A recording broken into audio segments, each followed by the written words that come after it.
Good afternoon. Welcome to another episode of What's Your Story? We are sitting here at the Graves Library, and today we are interviewing author and wonderful woman from Canada and the U.S. Thank you, Mary Lou. Susan Doherty Hannaford. So welcome to our show. Oh, thank you for inviting me. I'm so excited to be here. Thank you. We have been friends for probably 20 years, maybe 30, a little bit more. 30 years. Elise will be 30 oh my gosh. in November, so 30 years. I brought her here when she was in my belly. Okay. Yeah, it's been a while, I guess. That's a riot. We usually start our show with where you grew up. So I grew up in Montreal and went to university in Montreal, met my husband at university. And when we were in our mid-20s, we decamped to Toronto just for job reasons. Mm-hmm. And we were in Toronto for about 28 years, and we've moved back to Montreal 10 years ago. And but we've been coming here to Maine.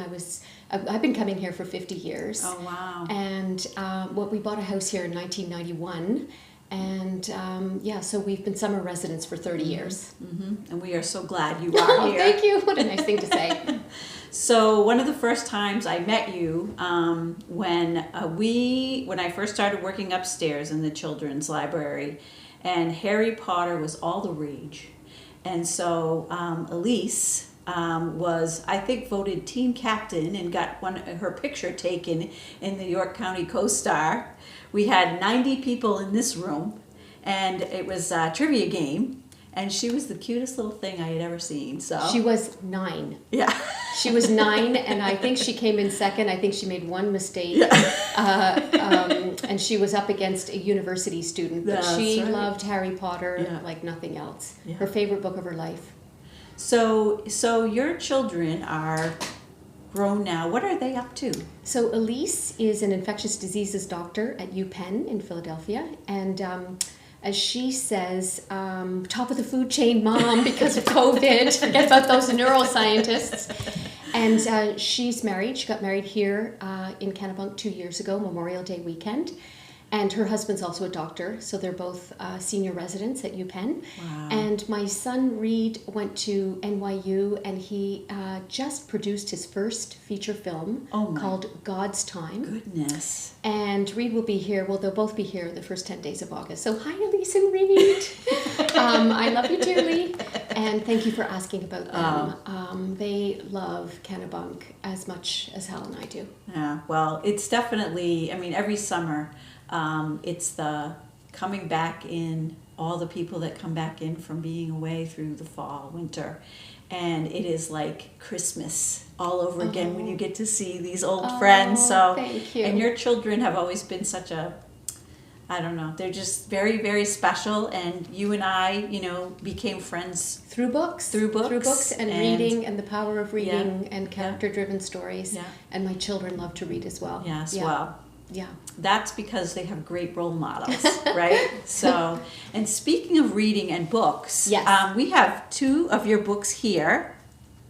And you came to do a presentation, a reading program a few years ago for A Secret Music. So I don't even remember when that was, but I remember it being in this room, so it was before 2015. we built 2015. So it was before we built the Mother's Wing. Mm-hmm. And we had talked about doing a very small reception for Susan to just do a nice reading, and again 90 people showed up to that's the magic number. But it was packed. I remember that. So wonderful.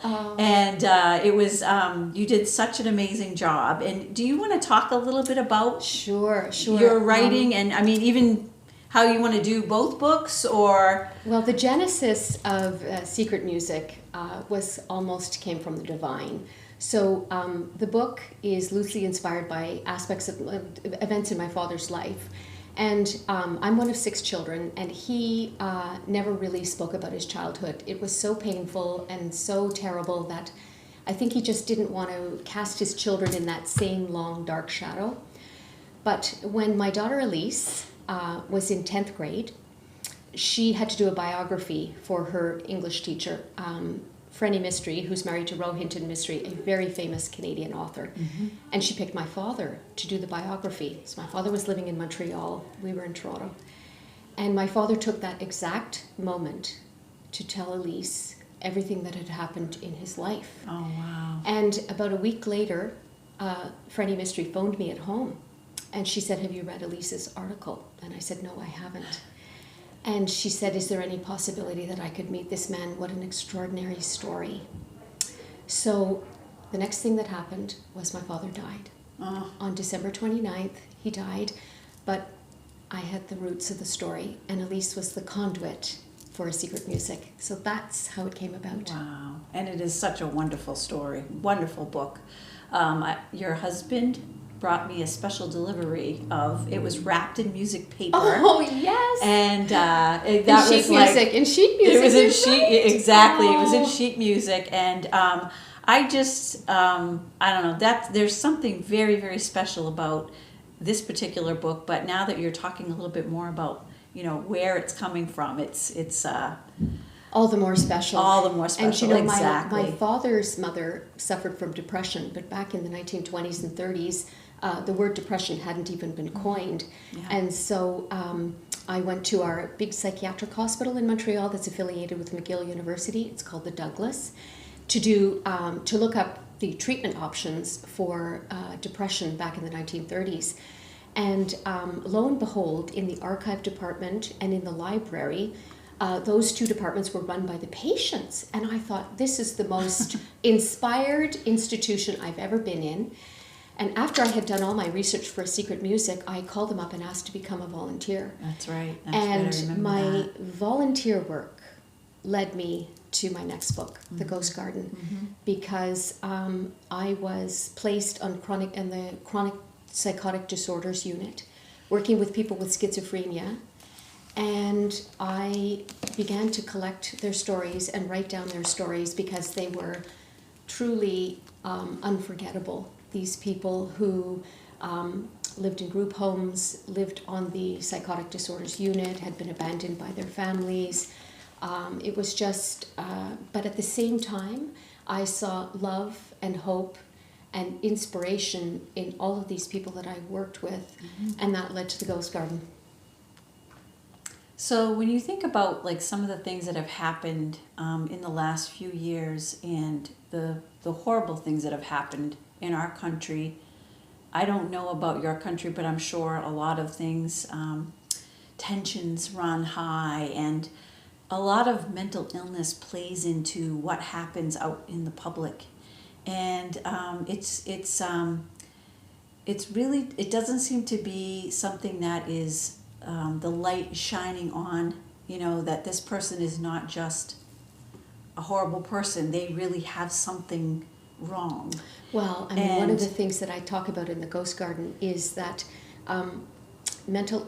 it's symptoms of mental illness. It doesn't define you as a person. And so the message of my book was to see the human being behind the diagnosis, and that incomprehensible behavior or delusions or hallucinations or all of the things that remove a person to the outside boundaries of humanity, that is absolutely wrong, and that to really find the human being behind the diagnosis was my main message. Yeah. But to your point about COVID and the kind of year that we've had, I've continued to volunteer with people at the Douglas for the last 18 months, and there's been a huge spike in people showing up at the emergency, higher cannabis use, girls with eating disorders, cutting, and then people who have never ever had symptoms of mental illness before, specifically anxiety about their jobs, about paying the rent, about having children at home, having to negotiate all kinds of things that they'd never faced before. So we did see a big uptick. I'm sure you did. And I think even just in our area here too, you really try to think about, we sort of forget that there is that human being in there, and it's not just about somebody did something wrong. It's, right. There are definitely reasons. Yes. Now, you talked a little bit about, before we got on air, a little bit about a third book. Do you want to share Oh my a gosh. little bit of Okay. information about So that? the working title is called The Monday Rent Boy. Uh-huh. And it's ultimately a friendship between two teenage boys. And they meet, well, they've known each other, and they are abused by one man. And one boy becomes a university professor, and the other boy goes into the dark web. Mm-hmm. And they reunite as adults. So the redemption is their friendship, Mm-hmm. and how it ultimately tears them apart and brings them back together. And so my deadline to hand it in is Monday. What am I doing here? No, I'm kidding. So thank you for asking about that. I mean, I'm a long way from being finally finished, Yeah. but I'm very close to a first draft. And Yeah. it's very fun to be back in fiction again. Yeah. It's like the Immaculate Conception. although everything that I write about has the historical aspect. Mm-hmm. I've done extensive research. It's set in Somerset, Avon in the UK. Oh, okay. And one of my main characters is called Arthur W. Barnes, which is a variety of apple in England. And one of the themes is temptation. So I don't tell anybody anywhere that Arthur W. Barnes is a variety of apple. You'll have to figure that out. Or you'll have to know the author, and she'll tell you personally. So thanks for asking. Anyone helping with your research, or do you do everything? Well, I tried to get Hal You do a lot of research in your books. I do a lot of research. For the Monday Rent Boy, I've interviewed a lot of police officers and a lot of IT specialists to understand how information is retrieved on the dark web, which is a browser called Tor, the Onion router, and it's just like Chrome or Safari. Right. But what's different about Tor compared to, say, Chrome is that all of the IP addresses are hidden. And so it makes it very easy to buy and sell illicit material, or to look up how do I kill my husband for $5,000, and all kinds of crazy pants things and drug deals. So because those IP addresses are hidden, it makes all of those activities underground and untraceable, and it's very difficult for the police to find people who are doing illegal activities. So I've had to really learn a lot so that I can teach the reader. So maybe the police department will have you do some ride-alongs with them. Oh, I've already done that. I did that for the Ghost Garden, getting in the back of the car with people in handcuffs. But yeah. Well, the reason I say that for two things, you could be helping diffuse a lot of situations because of a lot of the things that you know when things get heated.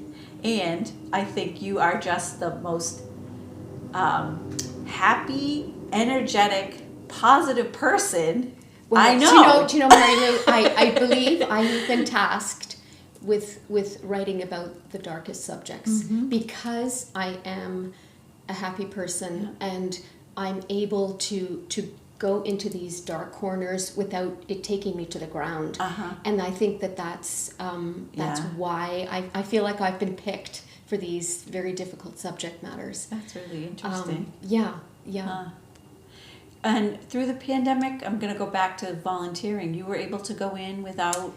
No, I did all of my volunteer work either in my apartment or on the phone, or meeting people. We were not allowed to go into the hospital, and that part of that is because the Douglas was the biggest psychiatric hospital in the province of Quebec that had received people who were COVID positive, who also had mental health issues. And so the whole unit where I worked, that was given over to COVID positive patients. And so, no, I did all of my work as outreach. But what was incredible is the Douglas Hospital, we did a huge fundraiser last February, and we asked people for donations in order to buy laptops and iPads so that people could stay connected with people like myself who, like, I teach creative writing at the Douglas and I teach art therapy, and so I was able to do a lot of work by iPad, which was really incredible. And Really staying incredible. connected with those people, and I'm sure Yes. that they found that very, very helpful too. Because I think sometimes, even in the nursing homes, when no one's coming in, and Yes. for some like Alzheimer's patients, or they don't understand. But I would think for the people that you saw too, it's like yet another group of people have abandoned me. Oh, and absolutely. not being able to understand going through And also, that. people who were anxious before COVID, Mhm. COVID made them even more anxious. Yeah. And so there was a big uptick in paranoia Yeah. and those types of disabilities. We saw that time and time again. Mhm. How is it in Canada now for vaccines coming through? Or Well, we were late to the game compared to the United States, but now we've eclipsed the U.S. in terms of the number of people who have had their first dose. Okay. And hopefully the border is going to open both ways at the end of July. That would be incredible. Have you heard that? Well, there are rumblings Yeah. that on July the 5th, people who have had both of the vaccines will be able to travel. Okay. But we're hoping that Yeah. July 21st there will be people who are non-essential. That will be widened. That category Yeah. will be widened. So, who would have thought that I- we're still in wearing masks at the library, Mary Lou? I know. Oh my gosh. We have relatives in Montreal, north of Montreal, that really want to come, Yes. badly. And my mother-in-law, who grew up in Montreal, she's 95, and she keeps saying, Canada, Canada, and it's like, not yet, not Yeah. yet. Oh. And so we're really hoping for her sake that they can come and visit. Sometimes the vaccine, the AstraZeneca, there's a little bit of question about, is that one okay to cross the border? Or so there's... I just think the efficacy of the AstraZeneca is a little bit lower. So if it's only at 80%, that means that 20 out of 100 people, even if they're vaccinated, they're still a little bit susceptible. Mm-hmm. So in Canada, we're trying to do a second vaccine of Pfizer, Moderna. If you've had the first one with that AstraZeneca, so I think maybe we're all going to need the third vaccine. I don't know, but A new booster. a new booster, Yeah. right? Well, let's hope we all stay healthy, Yes. right? And we can get across that border very soon. Oh, absolutely. So we have Absolutely. a lot of, it's interesting when you don't see a license plate No Canadian from- license. Yeah. I know. for a whole year, especially here in Maine. Oh, absolutely. So we really miss, we miss seeing people and helpful to our economy. Oh, absolutely. So, Absolutely. A lot of my yeah. Canadian friends did do what I did, which was we shipped our car Yeah. to Burlington, Vermont. And a lot of our friends who come down here for the summer have done the same. Thank Yeah, goodness yeah. that there was an option. That's great. Yeah. That's great. Yeah. Yeah. And so the children will be here, and do they as far as traveling goes, there's no worries. Well, Elise and Chris live in Philly, so they'll just fly to Portland. Yeah. Reed's in Brooklyn. He'll Yeah. fly to That's Portland great. as well. That's great. But it's been hard. We have not been able to see them this year. Yeah. So it will be a glorious reunion I when am sure. sure. comes the beginning of August. And Can't wait. And for you, a few years back, having something happen to Oh you, my gosh. and then and then this, that's Yeah. that's a big chunks of not being with your family. Well, do you know, So- Mary Lou's referring to my stem cell Are transplant. you okay to talk Yes, about of course. that? I'm. What's amazing about the stem cell transplant is that I wrote the first draft while I was in the hospital. So I was taking big doses of a steroid called Decadron, which Lance Armstrong used to win the Tour de France, and I used it to win the Tour de Vie. But you are pumped up, and you hardly sleep, and so I thought, okay, now's my chance, and I did write big chunks of the Ghost Garden Wow. from my Yeah. hospital unit. Yeah. But thank you for asking about that, and I have just passed my 5-year milestone Oh, from that. how wonderful. So, and I had the great good fortune of going over to London, England to meet my stem cell donor, which was a transcendent moment in my life. Wow. And a transcendent moment in his too, because I've come to realize that, how do you ever thank someone for doing such an altruistic gesture? You can't. But I've come to see that giving and receiving are both beneficial, and that he was able to give a life, and I'm so grateful that he stepped up and became a donor. Yeah. So, do you stay in touch? Absolutely. I was talking to him yesterday. Wow. And we are doing a YouTube presentation next week for Sloan Kettering. It's called Why We Swab. And they're capturing stories of people who have been lucky enough to meet their donor, and lucky enough to be alive to meet your donor, because the death rate is incredibly high. Have you approached Ted to do a TED Talk? Because I think you would be fabulous at really anything you talk about, Susan. Thank you very much.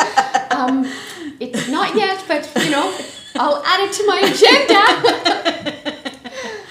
No, I just think those are so wonderfully watched, and people learn a lot from them, and that would be kind of a fun thing to see as well, for you to be on there. I think that would be pretty amazing. Well, do you know when I went to London to meet William Ashby Hall, I had gone into we stayed at the Grosvenor Hotel on Park Lane. And Elise and Reed flew over with me. Hal was there, and I went to speak to the hostess in the tea party room, and I said, "Could I book a table for 8 people at 5 p.m.?" And she said, "Is this a family reunion?" And I said, "Well, it's unlike any family reunion you've ever heard of."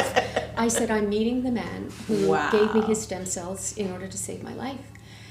And she booked the table. She immediately went upstairs, Googled my name, and there was a CBC story that said, "UK man saves Montrealer's life, 1 in 25 million chances," because there are 25 million people on the international registry. So when we sat down at the table, the chef came out with a cake that said, "You are 1 in 25 million." Oh my goodness! It was hospitality at its finest, but also the validation of the humanity of it all. Needless to say, it was a highlight moment of my journey from being diagnosed to getting William stem cells to today. Is that a book? Yes, it is. Good girl. I've written it. It's just life keeps getting in the way. Yes. And then the Ghost Garden had to be written. Yeah. And now the Monday Rent Boy is almost done. So Good that's girl. my next book. So you're do you have a date at all next year when For the Rent Boy? Yeah. Do you know what? I'm going to get the book right. Okay. And honestly, it's such difficult subject matter that every day I say, "Dear God, help me get the message right. Let me help as many people as possible with this book." All of my books, it's really important to me that I'm helping someone. Well, we can see that. We can definitely see that. It comes right through in your writing. It really is amazing. Thank you. And it's hard work. It is hard work, but and there are days when you doubt yourself, and there are days when you think that no one's ever going to want to read your book, and then you have days where it's like you're being guided, and that the ideas flow, and I literally say, "Oh, thank you for that idea," and then I write it down. Truly, it's sometimes it feels like the ideas are coming from God. That's wonderful. Yeah. That's wonderful. So when it's all said and done, and when it is right, I'll keep doing my event here. Yes, we would love to have you come and I love do you an so event much, here. Mary Lou. You're the best. Oh. So we do a rapid fire question round at the end. If you don't mind answering a few questions, 1 word answer is fine, or if you want to extend it, that's okay. Are you ready? I'm ready. Okay. Favorite color? Blue. Favorite book? I have so many. I would have to say a book, anything by Rohinton Mystery. Okay. Or Fall on Your Knees by Anne-Marie MacDonald. Okay. Favorite vacation spot? Kennebunkport, Maine. Where else? Favorite restaurant? I like local Does it- 50. You do? Okay, great. Do you have a favorite cocktail? White wine. White wine, okay. What's a favorite thing that you like to do when you come to the area? Something that you like to do locally that maybe people might not know. Oh my gosh, my about. favorite thing is to walk on the bridle path from Sea Road all the way up to the train tracks, Okay. where I make a wish at the rail. The rail, there's a grid there. I always make a wish, and then I walk back, and it's an hour and 50 minutes. Good for you. And I see the egrets and the Yeah. hawks, and last year I saw a snowy owl. It's so spiritual. There's a little section that Hal and I call Anne of Green Gables because it looks like Prince Edward Island, but it is so special, that bridle path, and I feel lucky every time I'm walking on it. Oh, that's great. And that's good for people to know, because around here there are many places that are you just kind of do your same old, but it's Right. fun to find. Yes, absolutely. But we won't want to tell too many people because we don't want it to get overcrowded, right? Right. It's full of mosquitoes right now, so don't walk there. It's mine. It's mine alone. And our last question is, what is your favorite library? Well, Graves has such a special place in my heart because I brought my children here, not on rainy days. You would think my children would come here on rainy days. We came here on sunny days because back in the 1990s, there was that little pup tent upstairs, and you had the reading series, and my children coming here on a sunny day was absolutely part of the summer holiday for them. I think that you, Mary Lou, have presented them with books. We always would go up to your little desk and say, Mary Lou, what are the books that we need to read this summer? And my mother was a big proponent of libraries when we were little girls. And I tried to instill the love of libraries and reading to Elise and Reed. So Graves is truly an exceptional place here in Kennebunk. Wow. And you are a truly exceptional family, and so we are so pleased that you found us and Thank you. and keep coming back. So Thank it's you. just very, very special. Yes, thank you. I caught that. Thank you, Mary Lou. Right back at you. Thank you. Thank you so much for having me. So thank you for being our guest today, and for we wish you all the best with your next book. Thank you. And we can't wait for you to be upstairs in our community room to tell us all about it. Oh, thank you. So- Thank you very much. What a pleasure to be here. Yes. Thanks for being here today, and we will see you next time on What's Your Story?